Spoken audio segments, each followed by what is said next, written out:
திரு கோட்டீஸ்வரன் மூத்த பத்திரிகையாளர் நம்மோடு இணைந்திருக்கிறார். இது சொல்லக்கூடிய சமிக்ஞை என்ன?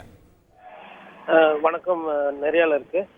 இதுல ரொம்ப முக்கியமானது பாத்தீங்கன்னா, இது வந்து ஒரு சர்ப்ரைஸ். இந்த சர்ப்ரைஸ் யாரும் எதிர்பார்க்கவில்லை. உதாரணத்துக்கு சொல்லணும்னா, ஏன்னா நம்ம கடந்த காலத்திலே பத்திரிகையாளர்கள் வந்து சகோதரி அவங்க கிட்ட கேட்டிருக்கிறோம். அவங்க வந்து வெளிப்படையா பேசக்கூடிய ஒரு தன்மை படைத்தவர்கள் தான் ஆளுநர் அவர்கள். அவங்க வந்துட்டு நான் நிக்கல அப்படின்னு சொல்லல. பட் இப்போ ஒரு 30 நாள் தான் இருக்கக்கூடிய இந்த நிலையில புதன்கிழமையில இருந்து வேட்புமனு தாக்கல் தொடங்கும் போது இப்ப ராஜினாமா பண்றாங்கன்னா, அப்ப அந்த கவர்னர் பதவி வேணா மக்களால் தேர்ந்தெடுக்கப்பட்ட லோக்சபால வந்து ஏதோ ஒரு தொகுதியை அவங்க வந்து மேலிடம் சொல்லி இவர்கள் ராஜினாமா பண்ணிருக்காங்கன்றத நம்ம புரிஞ்சுக்கலாம். இது சொல்ற செய்தி என்னன்னு பாத்தீங்கன்னா, பாஜகவுக்கு வேட்பாளர்கள் வந்து ஸ்ட்ராங்கான கேண்டிடேட்ஸ் நிறைய இடத்துல இல்ல. 40 தொகுதியிலும் அவங்களோட கூட்டணி வேட்பாளர்களோ இல்ல அவங்க கட்சியில சார்ந்தவங்களோ பலம் வாய்ந்த வேட்பாளர்கள் இருக்கிறாங்களா அப்படின்ற அது ஒரு கேள்விக்குறி இருந்தது. அந்த கேள்விக்குறியை வந்து இது வந்துட்டு ஓரளவுக்கு பூர்த்தி செய்யும். இப்ப ஏன்னா ஒரு ஹை ப்ரொஃபைல் கேண்டிடேட் தமிழிசை அவர்கள் பொறுத்தவரைலாம், இப்ப தமிழிசை சவுந்தரராஜன் ஒரு தொகுதியில நிக்கிறாங்க அப்படின்னும் போது கவர்னரா இருந்தவங்க, சட்டமன்ற தேர்தலில் முன்னாடி நின்று தோல்வி பெற்றவங்க, தமிழக அரசியல்ல நன்கு பயிற்சி பெற்றவங்க அப்படின்னும் பொழுது கண்டிப்பா பாஜகவுக்கு வந்து அது வந்து ஒரு வாக்கு வங்கியை வந்து கூட்டி தரும் முதல் பார்வை. இரண்டாவது, மேபி அவங்க நிறைய செலவு பண்ணி அங்க ஒரு நல்ல ஒரு பிரச்சாரத்தை முன்வைத்தாங்கன்னா வெற்றி வேட்பாளரை கூட வரலாம். அப்ப இது என்ன காட்டுதுன்னா, பாஜகவுக்கு தமிழகத்துல இருந்து கொஞ்சமாச்சு சீட்டு வரணும் அப்படின்றது ரொம்ப உறுதி. So they are so desperate. அதாவது at the cost of even a governor post. அதாவது கவர்னர் போஸ்ட்ன்றது நம்ம நினைச்சா உருவாக்கிக்கலாம், நமக்கு வேணும்னா போட்டுக்கலாம் அப்படின்ற அந்த ஒரு கேரண்டி இருந்தாலும் கூட ஒரு கவர்னரா இருக்கிறவங்களை ரிசைன் பண்ண சொல்லிட்டு ஒரு லோக்சபா தேர்தலில் நிக்கிறதுன்றது சமீப கால அரசியல நம்ம பார்க்கல. இது வந்து ஒரு புது பொலிட்டிக்கல் பாஜக புதுசு இல்லையே.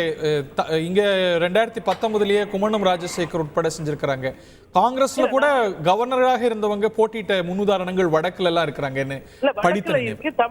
தமிழகத்துல நமக்கு வந்து இது புதுசுன்னு சொல்ல வரேன். நான் வட இந்தியால இருக்கு, தமிழகத்துல இது வந்து நமக்கு புதுசு. இன்னொன்னு, இப்போ ஒரு ஹெட்லைன்ஸை கிரியேட் பண்றாங்களா, அதாவது பாஜக வந்து தொடர்ந்து செய்தித்தாள்ல இருக்கணும், செய்திகள்ல இருக்கணும், ஊடகத்துல அது ஒரு பேசு பொருளா இருக்கணும், மக்கள் கிட்ட அடிக்கடி பாஜக வரணும்னு அந்த ஒரு விஷயத்த வந்து அவங்க கொண்டு சேர்க்கிறாங்க இந்த மாதிரி செய்திகள் மூலியமா. இன்னொன்னு, தமிழிசை அவர்கள் போய் ஒரு இடத்துல இப்போ கேண்டிடேட்டா நிக்கிறாங்கன்னும் போது அங்க இருக்கக்கூடிய அந்த பக்கத்து மாவட்டத்துல இருக்கிற பாஜகவினர் கூட அங்க சேர்ந்து வேலை பார்க்கும் போது அது வந்து ஒரு பார்ட்டிக்கு ஒரு மொமெண்டம் கிடைக்கும். ஏன்னா ஃபர்ஸ்ட் போல்லயே வந்து தமிழகம் வரும்னு பெரும்பான்மையினர் எதிர்பார்க்கல, வந்துவிட்ட காரணத்துல அவங்களுக்கு கூட்டணியும் இன்னும் அமையல. அப்படி இருக்கும்போது இந்த மாதிரி ஒரு சில அறிவிப்புகள், இந்த மாதிரி ஒரு சில பிரச்சார யுக்திகள்லாம் பண்ணும்போது பாரதிய ஜனதா கட்சிக்கு அது ஒரு மொமெண்டமா கொடுக்கும். ரைட். அவங்க எந்தெந்த தொகுதிகளில் நிற்கக்கூடும் அப்படிங்கும்போது கடந்த சில நாட்களாகவே அது நிறைய தொகுதிகள் யூகிக்கப்பட்டு வருது. இன்னும் சொல்லப்போனால் சூசகமாக நம்ம கூட அவங்கள்ட்ட கவர்னராக இருக்கும்போது கேட்டிருக்கோம், கன்னியாகுமரி வாய்ப்பு இருக்கா, திருநெல்வேலி வாய்ப்பு இருக்கா, இல்லை மீண்டும் தூத்துக்குடியே வாய்ப்பு இருக்கா, இல்லை தென் சென்னை வாய்ப்பு இருக்கா. இதெல்லாம் தாண்டி அவங்க துணைநிலை ஆளுநராக இருக்கக்கூடிய புதுச்சேரியில் கூட வாய்ப்பு இருக்கு, அதுவும் கூட one of the probable seats அப்படின்னு சொல்றாங்க. ஒருவேளை அவங்க ஆளுநராக இருக்கக்கூடிய ஒரு யூனியன் பிரதேசத்திலேயே மக்களவை வேட்பாளராக நிற்பார்களே ஆனால் அது என்ன சமிக்ஞையை கொடுக்கும், இல்லை எந்த தொகுதிக்கு அதிக வாய்ப்பு இருக்குன்னு நீங்க கருதுறீங்க இன் யுவர் அசஸ்மெண்ட்? அதாவது ரொம்ப சேஃபான சீட்டுன்னா கிட்டத்தட்ட புதுச்சேரியை எடுத்துக்கலாம். காரணம் வந்து அங்க என்ஆர் காங்கிரஸ் வந்து ஒரு நல்ல கூட்டணி, அவங்களுக்கு வந்து ஒரு மினிமம் ஒரு 20% பிளாட்ஃபார்ம் இருக்கு பேஸ் கூட்டணி கட்சிக்கு. அப்படி இருக்கும்போது அந்த ஓட் ஷேரோட தமிழிசை போன்ற ஒரு ப்ராமினன்டான ஒரு கேண்டிடேட் நிக்கிறாங்க அப்படின்னா அங்க வந்து அவங்களுக்கு வந்து அது ஒரு வெற்றி வாய்ப்பு இருக்கிறதுலே பெட்டரா இருக்கும். தூத்துக்குடியை பொறுத்தவரைலாம் கடந்த தேர்தலே வந்து அவங்க வந்து கனிமொழி அவர்களிடம் வந்து தோற்றுவிட்டார். இன்னொன்னு, கனிமொழி இந்த வெள்ள புயல்ல வந்து அதிகமான ஃபீல்டு ஒர்க் பண்ணியிருக்காங்க. ஸோ தமிழிசை அவர்கள் திருப்பி மறுபடியும் போய் தூத்துக்குடி நின்னாங்கன்னா அது வந்து மொத்த தமிழ்நாட்டிலே அது மோஸ்ட் ஹை ப்ரொஃபைல் கான்ஸ்டிட்யூன்சியா மாறிடும், கனிமொழி வர்சஸ் தமிழிசை சவுந்தரராஜன். ஸோ அதனால அது வந்துட்டு ஒரு ரொம்ப கஷ்டமான ஒரு பேட்டிலா தான் இருக்கும் பிஜேபிக்கு.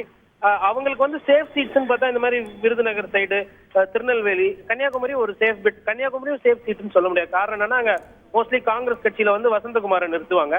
வசந்தகுமார் நமக்குலாம் தெரியும், அவங்க அப்பாவோட அந்த அனுதாபத்திலையும் அந்த பாப்புலாரிட்டியில இன்னமும் ஒரு ரைட் பண்ணிட்டு இருக்கிறார்.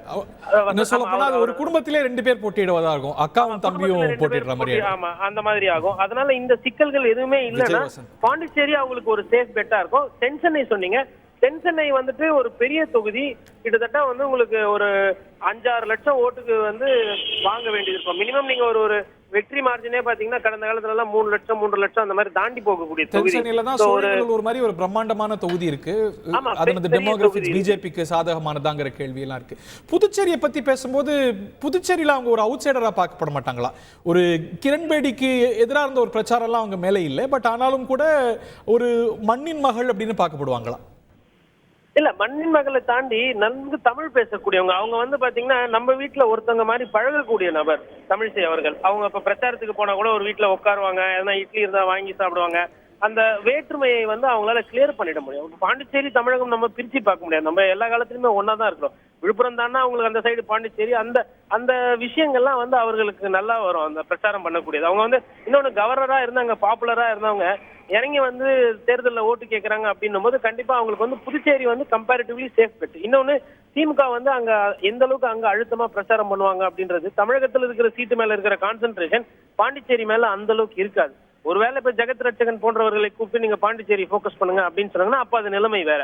மற்றபடி பாண்டிச்சேரியோட திமுக யூனிட் அப்படின்னு பார்க்கும்போது தமிழிசைக்கு வந்து அந்த இடம் வந்து கொஞ்சம் ஈஸியா இருக்கும். தென் சென்னை வந்து சோழிங்கநல்லூர்லாம் இருந்தாலும் கூட தொகுதியை கவர் பண்றது ரொம்ப கஷ்டம். உதாரணத்துக்கு வந்து எப்படி பார்த்தாலும் ஒரு 65 இருந்து 80 வார்டு கவுன்சிலர்ஸ் வந்து தென் சென்னையில வருவாங்க.